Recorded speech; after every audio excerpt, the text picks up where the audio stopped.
지금부터 사이다처럼 가슴이 뻥 뚫리는 사연을 하나 소개해 드리겠습니다. 재미있게 들으시고 오늘도 행복하고 건강한 하루 보내세요.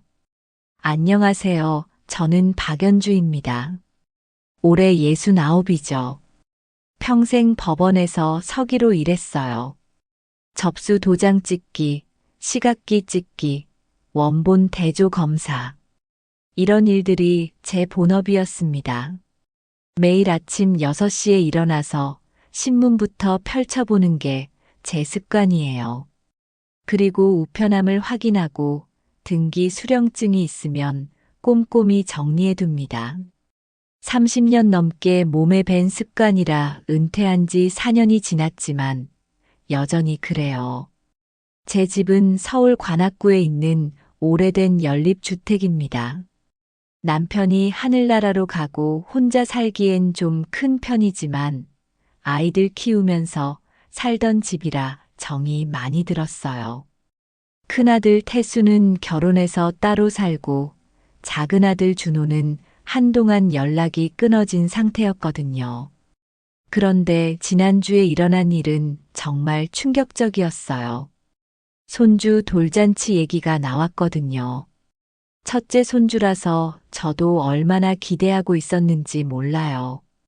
벌써부터 뭘 입고 갈지, 선물은 뭘 준비할지 생각하고 있었는데 말이죠. 큰 며느리 최서현이 일요일 오후에 찾아왔어요. 평소보다 정장 차림을 하고 깔끔하게 정리된 파일철을 들고 말이에요. 뭔가 준비를 단단히 하고 온 모습이었습니다. 어머니, 안녕하세요. 서연은 늘 그렇듯 공손하게 인사했어요. 하지만 어딘지 어색한 느낌이 들었거든요. 평소 같으면 편한 옷차림으로 왔을 텐데 왜 이렇게 격식을 차렸을까 싶어서요. 이번 돌잔치 관련해서 말씀드릴 게 있어서 왔어요. 서연이 파일철을 테이블 위에 올리더니 천천히 열어 보였어요. 안에는 돌잔치 계획서부터 시작해서 좌석 배치도 촬영 일정표까지 정말 체계적으로 정리되어 있었습니다. 어머니, 이번 돌잔치는 컨셉이 있어요. 요즘 돌잔치가 많이 달라졌거든요. SNS도 고려해야 하고 사진 촬영도 전문적으로 해야 하고요. 컨셉이라고요? 손주 돌잔치에 무슨 컨셉이 필요한지 이해가 안 됐어요. 그래서 좌석이 어떻게 된다는 거야? 아, 그게 좌석이 꽉 찼다고 할까요? 친정 쪽 가족들도 많고 친구들도 초대해야 하고 해서요. 서연이 좌석 배치도를 보여주면서 설명했는데 거기에 제 자리는 없었어요. 그럼 나는 어디 앉으라는 말이니? 어머니는 마음만 보내주시면 될 것 같아요. 마음만 보내달라고요? 제가 우리 손주의 외할머니인데 말이에요. 그 순간 제 가슴이 철렁했습니다. 마음만 보낸다는 게 무슨 뜻이니? 이해가 잘 안 가는구나. 요즘은 어르신들보다는 젊은 층 위주로 행사를 하는 게 트렌드라고 하더라고요. 어머니께서 오시면 좀 어색할 것 같아서요. 어색하다는 게 무슨 뜻인지 저도 알 수 있었어요. 나이 든 할머니는 사진발도 안 나오고 옷차림도 촌스럽고 분위기도 안 맞는다는 얘기 아니겠어요. 그렇다면 애초에 나랑 상의를 했어야 하는 거 아니니? 죄송해요, 어머니. 하지만 이미 장소도 예약하고 하객 명단도 정리된 상태라서 이미 다 정해진 일이니 받아들이라는 뜻이었어요. 제 의견을 묻기 위해 온 게 아니라 통보하러 온 거였죠. 서연이 들고 온 파일철을 자세히 보다가 이상한 걸 발견했어요. 돌잔치 관련 자료들 사이에 위임장 샘플이라고 적힌 종이가 살짝 끼어 있더라고요. 그건 그렇고 이건 뭐야? 제가 그 종이를 가리키자 서연이 당황하는 기색이 역력했어요. 아, 그냥 참고용이에요. 요즘 어르신들 편의를 위해서 미리 준비해 두는 거라고 하더라고요. 편의를 위해서라고요? 그런데 정작 저한테는 물어보지도 않았으면서 말이에요. 누구 편이? 내 편의 말이니? 아니면 다른 사람 편에? 어머니, 그런 뜻이 아니에요. 서연이 급하게 파일을 닫으면서 둘러댔어요. 하지만 저는 이미 의심스러운 걸 다 봤거든요. 집에 돌아와서 제 서랍을 열어보니 더 이상했어요. 개인 도장 케이스가 비어 있더라고요. 분명히 넣어뒀는데 사라진 거죠. 제가 기억을 잘못하나 싶어서 구석구석 찾아봤지만 없었어요. 그리고 현관에 놓인 택배 수거 완료 문자가 와 있었는데 문제는 제가 주문한 게 아니라는 거였어요. 요즘 택배 사기가 많다는 얘기를 들었는데 혹시 그런 건 아닐까 걱정됐습니다. 저녁을 먹으면서도 계속 생각이 났어요. 돌잔치에서 제외시키는 것도, 위임장 샘플도, 사라진 도장도 뭔가 연결되어 있는 것 같았거든요. 그날 밤 잠자리에 누워서 중얼거렸습니다. 컨셉이 그토록 중요하면 내 유언 접수 컨셉도 따로 하자. 다음 날 아침 저는 평소처럼 하루를 시작했어요. 기상시간 오전 6시. 이건 30년 넘게 지켜온 루틴입니다. 먼저 신문을 펼쳐보고 중요한 기사들은 형광펜으로 표시해둬요. 그 다음 우편물을 확인하고 등기 수령증이 있으면 날짜별로 정리합니다. 법원에서 30년 넘게 일하면서 몸에 밴 습관이에요. 모든 서류에는 날짜와 시간이 정확해야 하고 원본과 사본을 꼼꼼히 대조해야 합니다. 그래야 나중에 문제가 생겨도 정확하게 증명할 수 있거든요. 제 작업 공간은 거실 한쪽 모서리에 있어요. 작은 책상이지만 제게는 소중한 공간입니다. 서랍에는 온갖 파일링 용품들이 가득해요. 형광펜 세트, 라벨지, 투명 파일, 클리어 포켓, 봉인 스티커까지. 필요한 건 다 구비되어 있어요. 법원에서 일할 때를 생각해 보면 하루에도 수백 건의 서류가 들어왔어요. 접수 도장을 찍고 시각기로 시간을 기록하고 원본 대조를 하고 기록을 보존하는 일. 단순해 보이지만 정말 중요한 업무였거든요.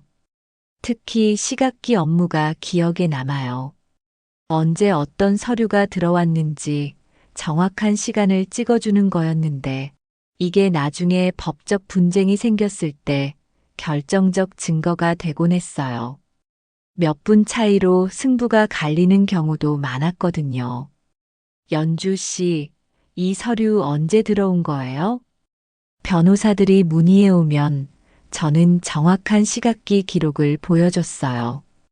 2001년 3월 15일 오후 2시 37분에 접수되었습니다. 그러면 변호사들이 안도하는 표정을 짓곤 했어요. 기한을 지켰다는 것이 확실해지니까요. 그런 경험들이 저를 만들었어요. 모든 일에는 정확한 기록이 있어야 하고 그 기록이 나중에 진실을 증명한다는 것을 깨닫게 해줬거든요. 오늘도 제 접수 일지를 펼쳐놓고 어제 있었던 일들을 정리했어요. 서연의 방문, 돌잔치 제외 통보, 위임장 샘플 발견, 도장 분실 확인. 모든 걸 시간 순서대로 기록했습니다. 점심 먹고 나서 동네 문구점에 갔어요. 문구점 사장 오복자는 저와 같은 또래인데 아직도 정정하게 가게를 운영하고 있어요. 우리는 이웃이자 절친이거든요. 연주야, 무슨 일이야? 얼굴이 안 좋아 보이는데. 복자가 걱정스러운 표정으로 물어봤어요. 역시 오랜 친구는 달라요. 제 표정만 봐도 뭔가 있다는 걸 아는 거죠. 아, 별거 아니야. 그런데 형광펜 세트하고 봉인 스티커 있어? 형광펜은 있는데 봉인 스티커? 그건 뭐 하게? 훼손 흔적 확인용이야. 요즘 필요해서. 복자가 더욱 걱정스러운 표정을 지었어요. 연주야, 혹시 사기 당하는 거 아니지? 요즘 모바일 본인 인증 위임 사기가 정말 많다던데. 아침 뉴스에서도 나오더라. 본인 인증 위임 사기라고요? 그 말을 들으니 더욱 불안해졌어요. 어제 서연이 보여준 위임장 샘플이 생각났거든요. 어떤 사기야? 어르신들 모르게 위임장을 만들어서 명의를 도용하는 거야.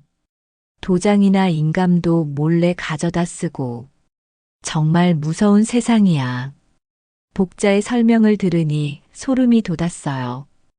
혹시 저한테도 그런 일이 벌어지고 있는 건 아닐까요? 그럼 어떻게 대비해야 해? 일단 중요한 서류들은 다 봉인해 두고 도장은 안전한 곳에 보관해야 해. 그리고 혹시 모르니까 은행이나 관공서에서 본인 명의로 뭔가 처리된 게 있는지 확인해 보는 게 좋겠어. 복자의 조언이 정말 도움이 됐어요. 집에 돌아와서 바로 필요한 용품들을 정리했습니다. 제 스마트폰에는 시각기 앱이 설치되어 있어요. 요즘은 이런 것도 앱으로 할 수 있더라고요. 사진을 찍으면 정확한 날짜와 시간이 자동으로 기록돼요.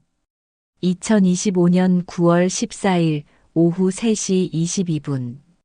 개인 도장 분실 확인. 이렇게 시각기 앱으로 기록해 두었어요. 나중에 필요할지도 모르니까요. 그런데 왜인지 모르겠지만 가슴이 두근거렸어요. 뭔가 큰일이 벌어질 것 같은 예감이 들었거든요. 평생 서류 업무를 하면서 기른 직감이 뭔가 잘못되고 있다고 말하고 있었어요. 3일 후 아침 정말 충격적인 문자가 왔어요. 휴대폰 알림 소리가 나서 확인해 봤는데 모르는 번호에서 온 거였어요. 안녕하세요. 한강법무사 사무소입니다. 성년후견 사전상담 예약이 확정되었습니다. 9월 20일 오전 10시. 신청인과 보호자분이 함께 오시기 바랍니다. 성년후견이라고요? 제가 언제 그런 걸 신청했나요? 문자를 몇 번이나 다시 읽어봤지만 분명히 제 번호로 온 게 맞았어요. 급하게 큰아들 태수에게 전화했습니다. 태수야, 이게 뭐야? 성년후견 상담이라는데? 네? 어떤 문자요? 한강법무사 사무소에서 왔는데 성년후견 사전상담이 확정됐다고 하네. 너희가 신청한 거야? 잠시 침묵이 흘렀어요. 그리고 태수의 당황하는 목소리가 들렸습니다. 아, 그거요?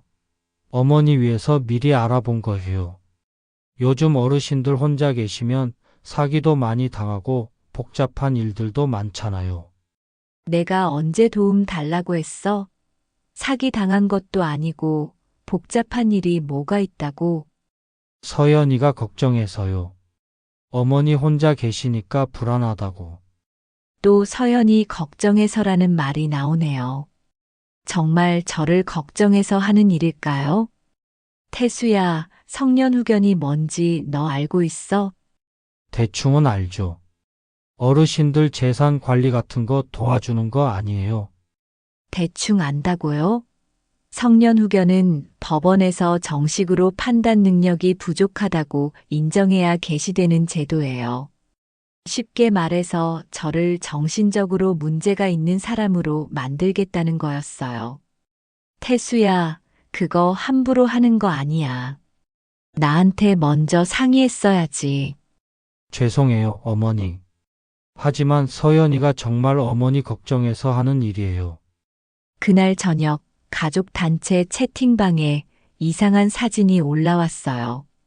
제 이름으로 된 간이 인지평가 메모라고 되어 있었는데 내용이 정말 충격적이었어요. 인지능력 저하 의심, 일상생활 수행 능력 제한적, 후견 필요성 검토 요망. 이런 내용이 적혀 있더라고요. 그런데 날짜를 보니 제가 병원에 간 적도 없는 날이었어요. 그리고 서명도 제 글씨체와는 달랐고요. 급하게 채팅방에 메시지를 올렸어요. 이게 뭐니? 내가 언제 이런 검사를 받았다고? 서연이 답장을 보냈어요. 어머니, 지난번에 건강검진 받으실 때 간단히 체크해 본 거예요. 건강검진이라고요? 저는 그런 검진을 받은 기억이 없는데 말이에요. 언제 어디서 받았는데? 아, 그게. 정확한 날짜는 기억이 안 나는데 분명히 받으셨어요. 뭔가 이상했어요. 제가 기억을 못하는 건지 아니면 이 서류 자체가 가짜인 건지. 더 이상한 건 집 인터폰 통화 기록이었어요. 제가 평소에 확인하지 않던 기록을 우연히 들여다봤는데 평일 낮 시간대에 여러 번 호출된 기록이 있더라고요. 9월 10일 오후 2시 15분, 9월 12일 오전 11시 30분, 9월 14일 오후 3시 10분. 모두 제가 외출한 시간이었어요. 그런데 누가 우리 집에 왔던 걸까요? 집에 오는 사람이라고 해봐야 택배 기사나 가족들 뿐인데 택배는 보통 부재중 메모를 남기거든요. 그런데 그런 메모는 없었어요. 그리고 서연이 가게에서 실수로 제 번호로 온 문자도 수상했어요. 리스료 연체 관련 내용이었는데 내용을 보니 꽤 급한 상황인 것 같았어요. 자녀 연체료 350만 원. 이번 주 내 납부 요망. 미납씨 계약 해지. 서연이 경제적으로 어려운 상황인 걸까요? 그렇다면 제 재산을 노리는 건 아닐까요? 밤에 잠자리에 누워서도 계속 생각이 났어요. 돌잔치에서 제외시키는 것도, 성년후견 상담도, 이상한 서류들도 모든 게 하나의 계획처럼 연결되어 있는 것 같았거든요. 나를 위해서라고 하면서 정작 나한테는 물어보지도 않는군. 제 자존심이 상했어요. 69년을 살아오면서 이런 무시를 당해본 적이 없었거든요. 하지만 그냥 상처받기만 할 순 없었습니다. 뭔가 제대로 된 대책을 세워야겠다고 생각했어요. 다음 날 아침 일찍 구청으로 향했습니다. 사회복지과에 정윤우라는 젊은 직원이 있다는 얘기를 들었거든요.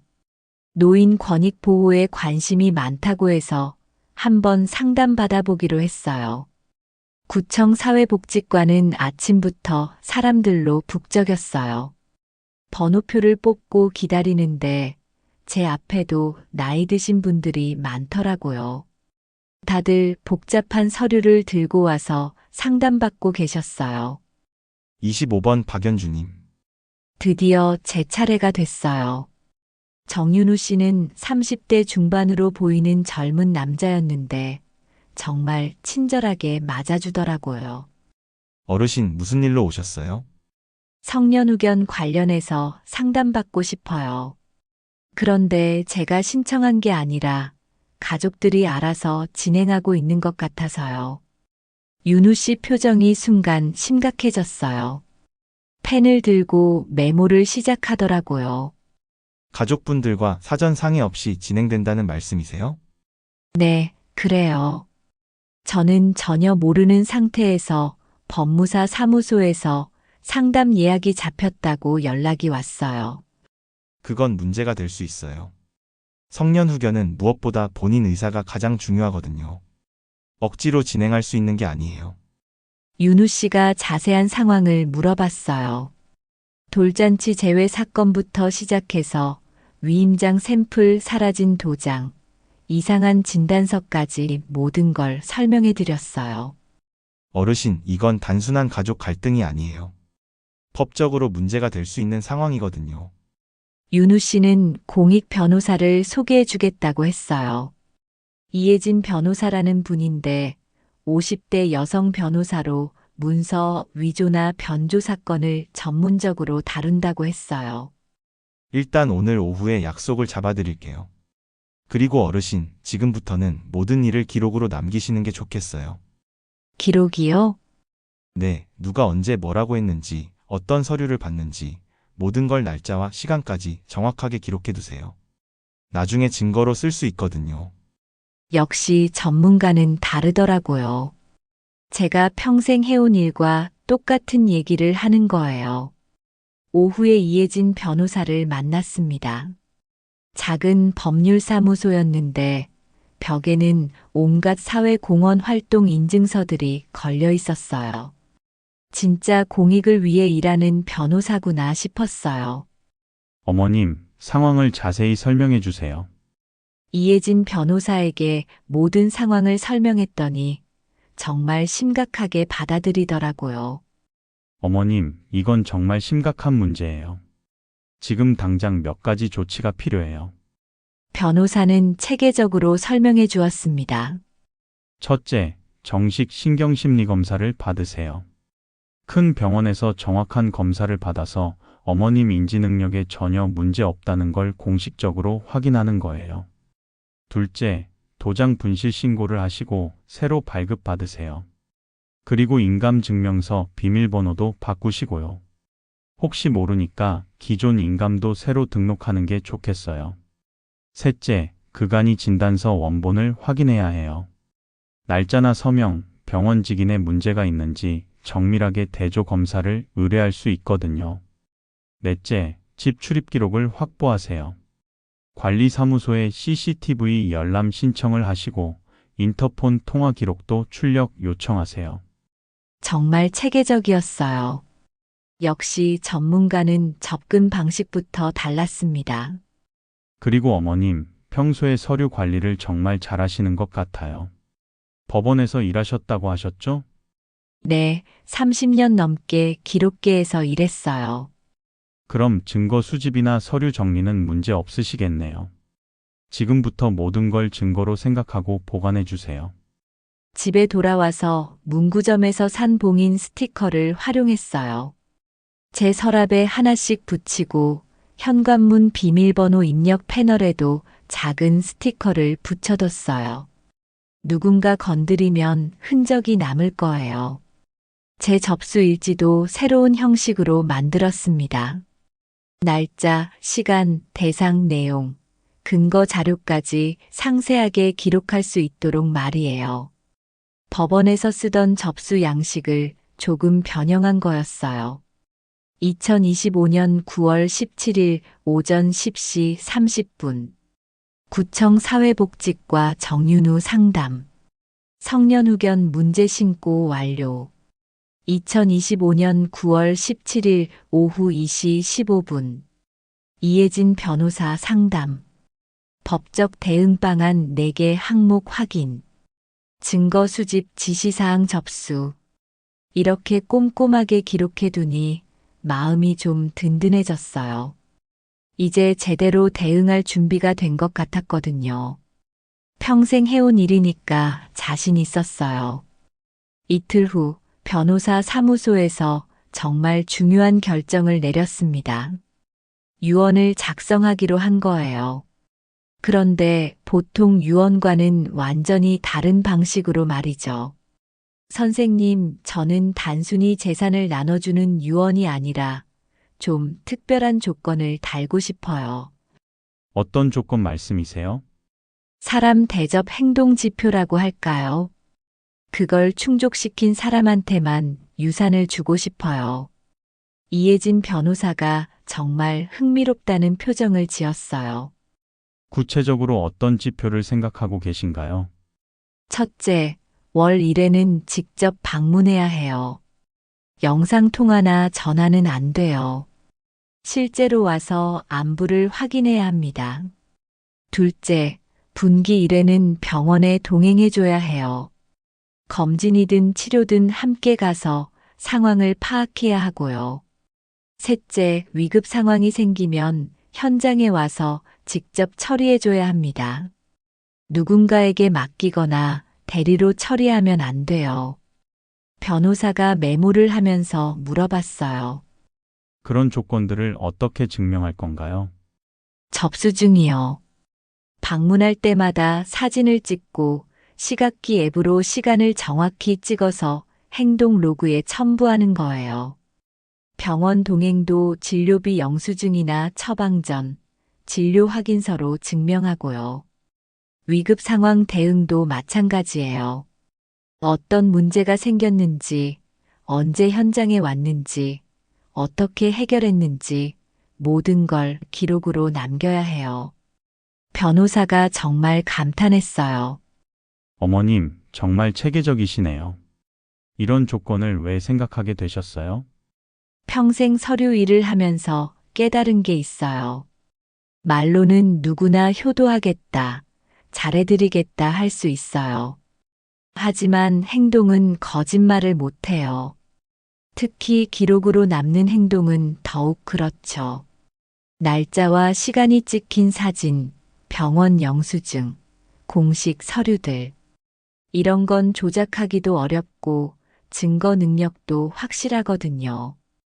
유언에는 한 가지 더 중요한 조항을 넣었어요. 위임장이나 후견 관련 서류를 제 명확한 의사 확인 없이 제출하는 사람은 즉시 상속에서 배제한다. 이 조항이 가장 중요했어요. 앞으로 누구도 제 의사 없이 함부로 서류를 만들거나 제출할 수 없게 하는 거였으니까요. 그리고 선생님, 한 가지 더 넣고 싶은 게 있어요. 뭔가요? 행동 로그 평가는 6개월마다 하되 3회 연속 기준 미달 시에는 영구 배제. 단 본인이 성실히 노력했음을 증명하면 재심 기회를 한 번 더 주는 걸로요. 왜 그런 조건을 두시는 거예요? 사람이 완벽할 순 없잖아요. 가끔 바쁘거나 사정이 있을 수도 있고. 하지만 지속적으로 노력하지 않는다면 그건 진심이 아니라고 봐야죠. 유언 작성을 마치고 집에 돌아와서 작은 아들 준호에게 마지막으로 연락해 봤어요. 한동안 연락이 안 됐는데 이런 상황에서는 알고 있어야 할 것 같았거든요. 전화를 걸어도 계속 음성 사서함만 나왔어요. 준호야, 엄마야. 정말 중요한 얘기가 있어서 연락하는 거야. 꼭 전화 줘. 문자 메시지도 보내고 카카오톡도 보냈지만 답이 없었어요. 읽음 표시도 안 뜨는 걸 보니 아예 폰을 꺼둔 것 같았어요. 뭔가 큰 문제가 있는 건 아닐까 정말 걱정됐습니다. 평소에 연락을 자주 안 하는 편이긴 하지만 이렇게 완전히 연락이 안 되는 건 처음이었거든요. 그날 밤 제 행동 로그 양식을 완성했어요. 앞으로 누가 저를 찾아오든 어떤 일을 해주든 무슨 말을 하든 모든 걸 이 양식에 기록으로 남길 거였어요. 양식에는 날짜, 시간, 방문자 이름, 방문 목적, 체류 시간, 수행한 활동, 대화 내용 요약, 증거, 자료 첨부란까지 세세하게 만들어뒀어요. 이제 준비는 끝났다. 컨셉이 아니라 행동으로 승부하자. 제 마음도 많이 단단해져 있었어요. 처음에는 상처받고 화가 났지만 이제는 체계적으로 대응할 준비가 다 되어 있었거든요. 드디어 가족회의 날이 왔어요. 태수와 서연이 함께 집에 왔는데 서연이 또 그 깔끔한 파일철을 가져왔더라고요. 이번에는 더 두꺼워 보였어요. 어머니, 안녕하세요. 오늘 정말 중요한 얘기를 하러 왔어요. 서연이 평소보다 더 정중하게 인사했어요. 하지만 그 정중함 뒤에 뭔가 다른 의도가 숨어 있다는 게 느껴졌거든요. 이번에는 정말 어머니를 위한 일이에요. 위임장을 미리 준비해뒀거든요. 위임장? 내가 언제 그런 걸 만들어 달라고 했니? 요즘 어르신들은 다 그래요. 미리 준비해 두시면 나중에 복잡한 일 생겼을 때 정말 편하거든요.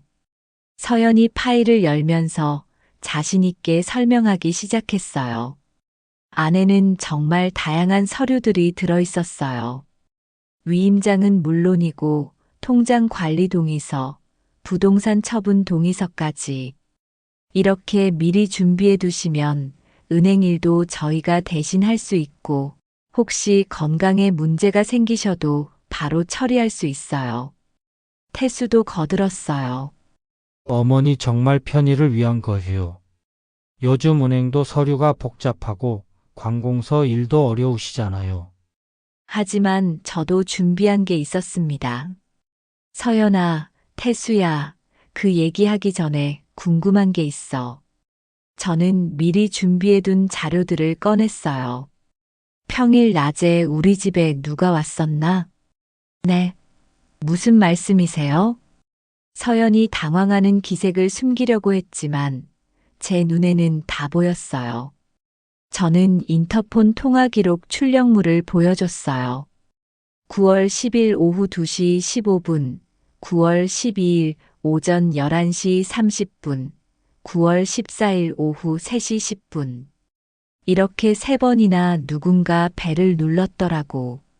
그런데 그때 난 모두 외출 중이었어. 첫 번째는 병원에, 두 번째는 시장에, 세 번째는 동사무소에 갔었거든. 태수와 서연이 서로 눈빛을 주고받는 게 보였어요. 그리고 더 재미있는 건 이거야. 저는 스마트폰에서 사진을 보여줬어요. 관리사무소에서 CCTV 열람 신청을 했는데 정말 흥미로운 게 나왔어.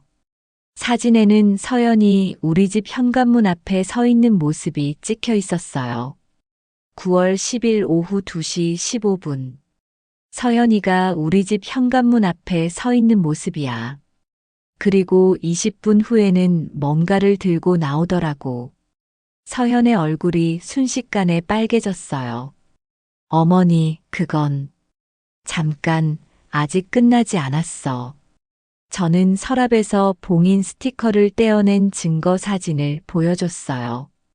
이 스티커가 찢어진 시각이 정확히 9월 10일 오후 2시 20분경이야. 시각기 앱으로 찍어둔 거거든. 내가 외출한 사이에 누군가 내 서랍을 열었다는 뜻이지.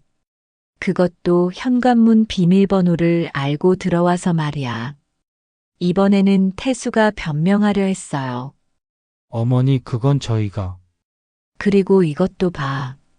간이 평가 메모 사본을 꺼냈어요. 이 간이 평가 메모 말인데 날짜하고 직인이 안 맞아. 어떻게 아세요? 내가 30년 넘게 법원에서 서류 일을 했는데 이런 건 한눈에 봐도 알아. 병원에서는 이런 식으로 도장을 안 찍어. 그리고 이 날짜 9월 5일에 나는 집에서 하루 종일 청소했어. 영자도 와서 같이 했고 병원에 간 적이 없다고. 서연이 더 이상 변명할 수가 없는 상황이 됐어요. 어머니, 정말 어머니를 위해서 한 일이에요. 요즘 사기도 많고 복잡한 일들도 많잖아요. 그렇다면 내게 먼저 물어봤어야지. 왜 몰래 했어? 제가 단호하게 말했습니다. 그리고 서연아, 내 가게 리스료 연체 문자도 내 폰으로 왔더라. 350만 원이라던데 그것 때문에 이런 일을 꾸민 거야? 서연이 완전히 당황했어요. 그 연체 문자까지 제가 알고 있다는 걸 몰랐던 거죠. 어머니, 그건 컨셉은 사진에 남지만 행동은 접수중에 남아. 제가 가장 중요한 말을 했어요. 난 접수중을 믿어. 그리고 지금부터 모든 관계는 행동으로 평가할 거야. 그 한마디에 방안이 완전히 조용해졌어요. 이제 제가 진짜 화났다는 걸 그리고 더 이상 당하고만 있지 않겠다는 걸 확실하게 보여준 거였어요. 일주일 후 법원에서 공식 통보가 왔어요. 성년후견 개시 신청이 완전히 기각됐다는 내용이었습니다. 신청인의 신경심리 검사 결과 인지능력 및 판단 능력에 전혀 문제가 없음이 확인되었습니다. 또한 피신청인의 명확한 의사표시에 반하는 후견 개시는 부적절하다고 판단됩니다.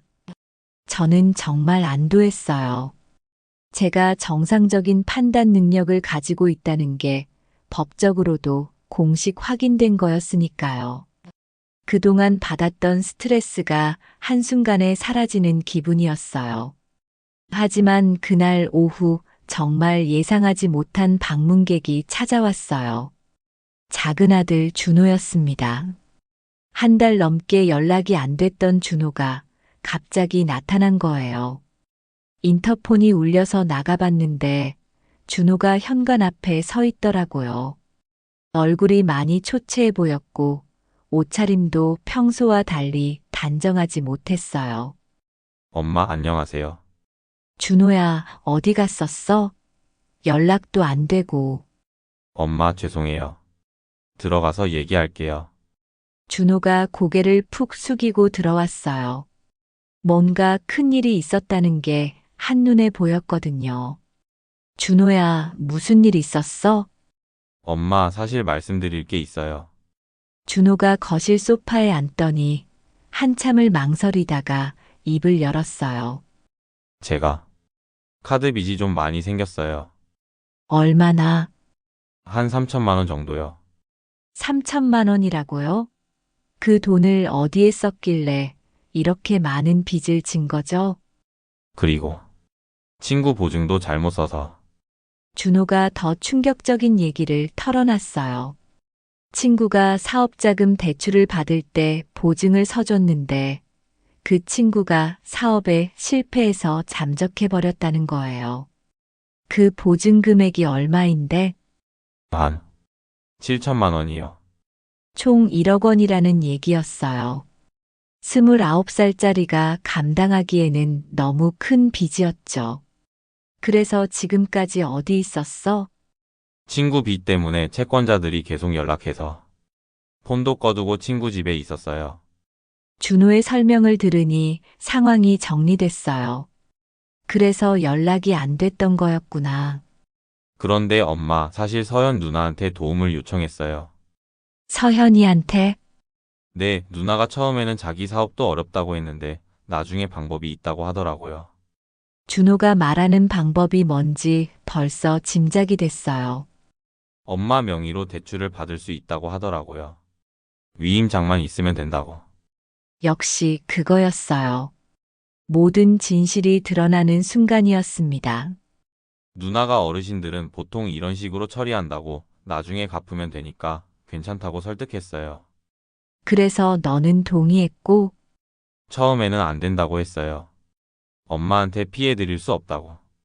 그런데 누나가 자기가 알아서 하겠다고 하더라고요. 서연이 저를 돌잔치에서 제외시키고 성년후견을 추진하고 위임장을 만들려고 한 모든 이유가 바로 이거였던 거예요. 준호의 빚을 해결하기 위해서 말이죠. 그런데 누나 사업도 잘 안 되고 있어서 결국 엄마 명의로 해야 한다고 하더라고요. 그래서 성년후견까지 추진한 거구나. 네. 누나가 그러면 합법적으로 엄마 명의로 여러 가지 처리할 수 있다고. 준호가 눈물을 흘리기 시작했어요. 엄마 정말 죄송해요. 누나한테 엄마 모르게 하지 말라고 했는데 누나가 알아서 하겠다고 해서. 그리고 저도 다른 방법을 찾으려고 했는데 정말 길이 없더라고요. 저는 복잡한 심정이었어요. 화가 나면서도 한편으로는 이해가 됐거든요. 젊은 나이에 이런 큰 빚을 지면 정말 막막했을 거예요.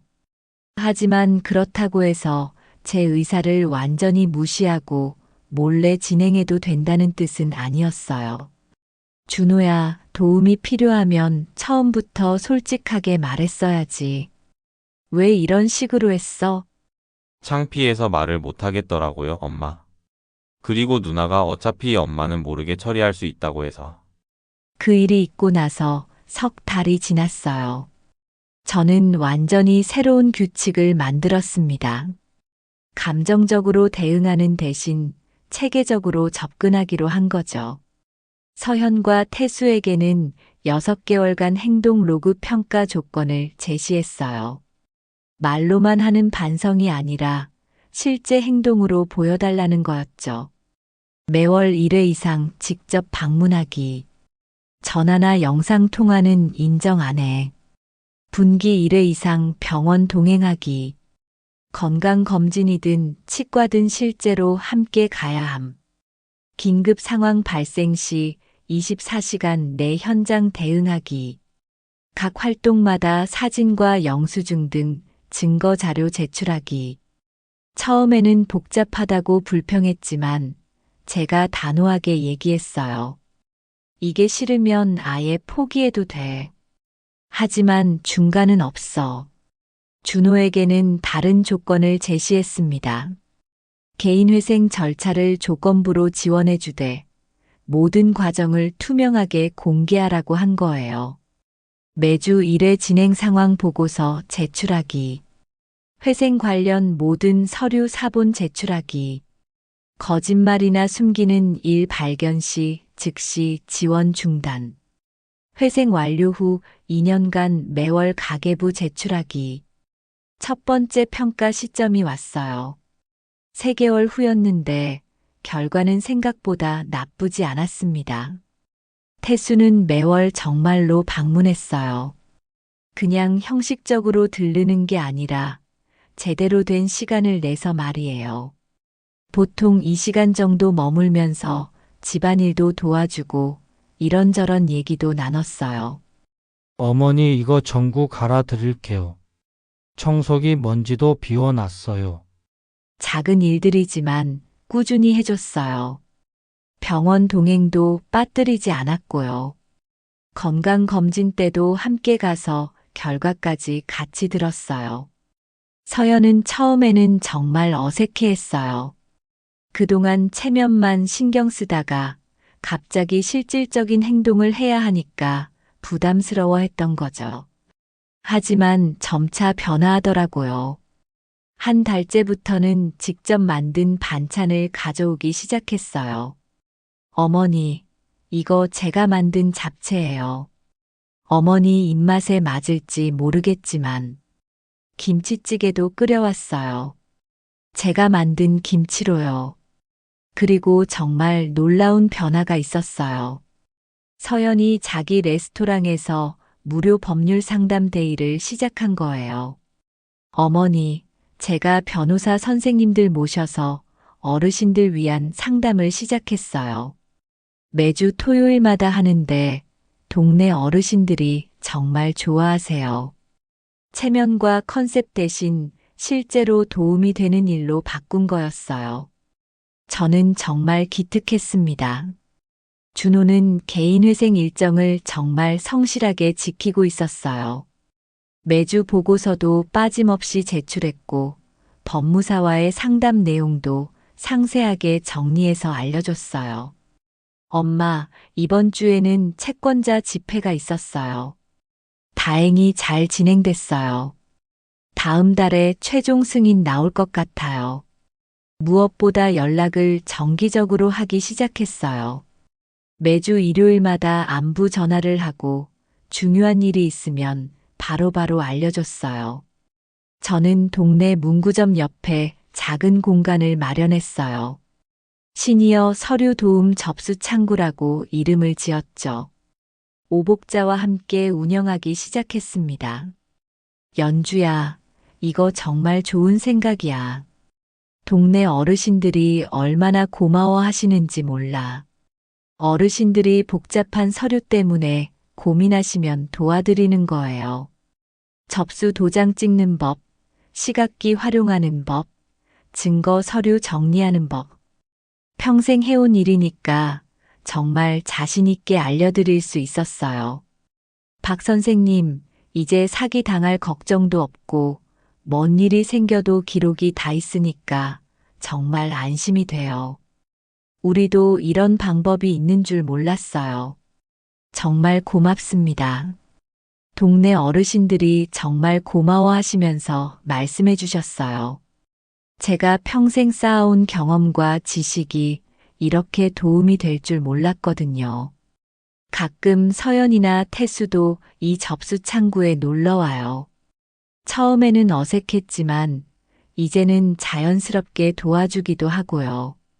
어머니, 이 어르신 서류 정리 도와드릴까요?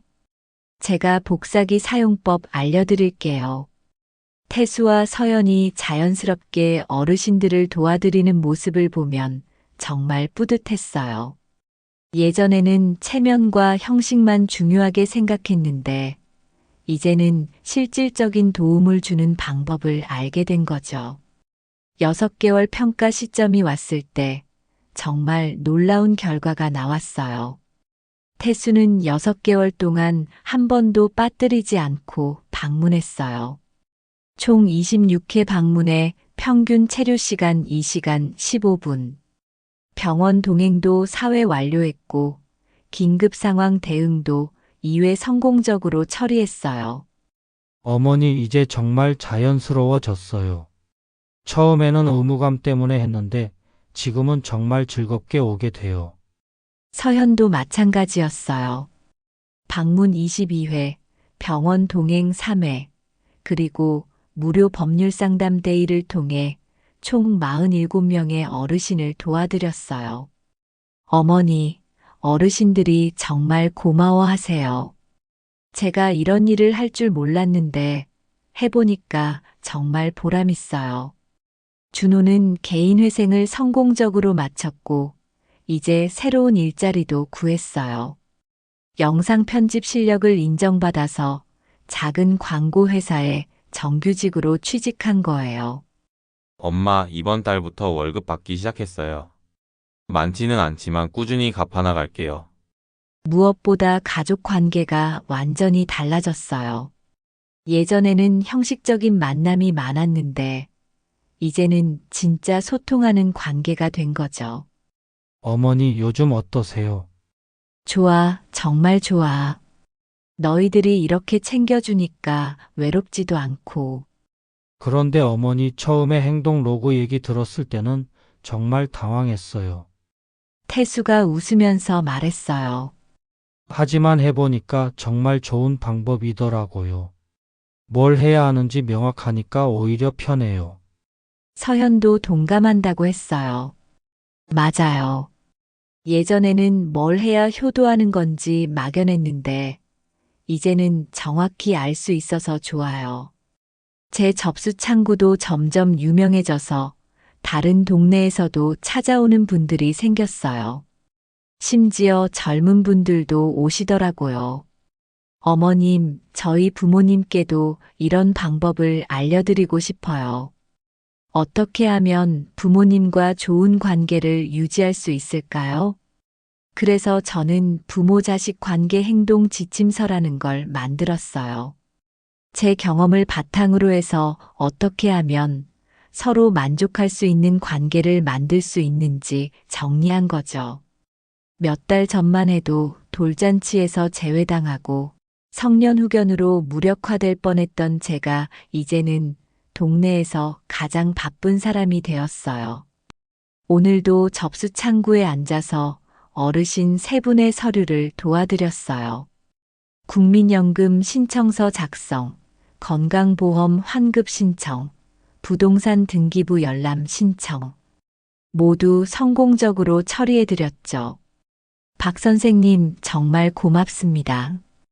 혼자였으면 절대 못했을 일이에요.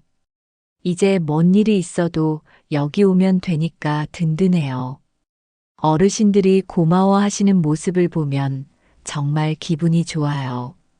제가 평생 해온 일이 이렇게 사람들에게 도움이 되고 있다니 말이에요. 집에 돌아와서 오늘의 행동 로그를 정리했어요. 가족들 방문 기록, 접수 창구 운영 현황, 처리한 업무들. 모든 걸 꼼꼼하게 기록했습니다. 2025년 9월 15일 태수 정기 방문 체크인 완료. 서현 법률 상담대의 협력. 준호 회생 후 근황 양호. 접수 창구 운영 3건 완료. 이렇게 기록하고 나니 정말 뿌듯했어요. 예전에는 가족들이 저를 귀찮아한다고 생각했는데 이제는 각자 자기 방식대로 정말 열심히 노력하고 있다는 게 보였거든요. 물론 아직도 완벽하지는 않아요. 가끔 서연이 바빠서 약속을 미루기도 하고 태수가 병원 동행을 깜빡하기도 해요. 준호도 가끔 보고가 늦을 때가 있고요. 하지만 그래도 괜찮아요. 완벽한 사람은 없으니까요. 중요한 건 서로 노력하고 있다는 거고 그 노력이 모두 기록으로 남아 있어서 확인할 수 있다는 거예요. 며칠 전에는 정말 기분 좋은 일이 있었어요. 서연이 가게에서 열었던 무료 법률 상담 데이에 참석했던 할머니 한 분이 접수 창구를 찾아오신 거예요. 연주 선생님 맞죠? 며느리분이 정말 좋은 일 하시더라고요. 네, 맞아요. 며느리가 요즘 열심히 하고 있어요. 그런데 연주 선생님도 이렇게 좋은 일 하시는군요. 정말 가족이 다 훌륭하셔요. 그 말을 듣고 가슴이 정말 따뜻해졌어요. 예전에는 서연 때문에 창피하다고 생각했는데 이제는 오히려 자랑스럽더라고요. 그날 밤 잠자리에서 지난 8개월을 되돌아봤어요. 처음에는 정말 힘들었습니다. 가족들이 저를 무시한다고 생각했고 혼자라는 외로움도 컸어요. 하지만 이제는 완전히 달라요. 제가 먼저 명확한 기준을 만들고 그 기준에 맞춰서 관계를 정리했더니 모든 게 투명해졌거든요. 누가 진짜로 저를 생각하는지, 누가 그냥 말로만 하는지 정확하게 구분할 수 있게 됐어요. 그리고 가장 중요한 건 제가 더 이상 수동적인 피해자가 아니라는 거예요.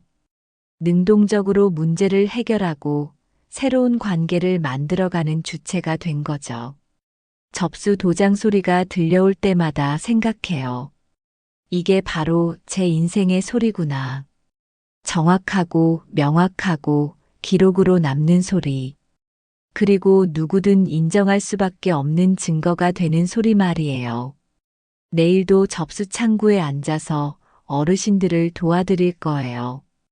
그리고 제 가족들의 행동 로그도 꼼꼼히 확인할 거고요.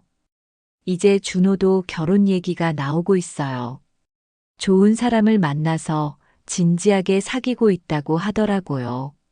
엄마, 다음 달에 소개해 드릴게요. 그래, 좋아. 그런데 준호야, 네?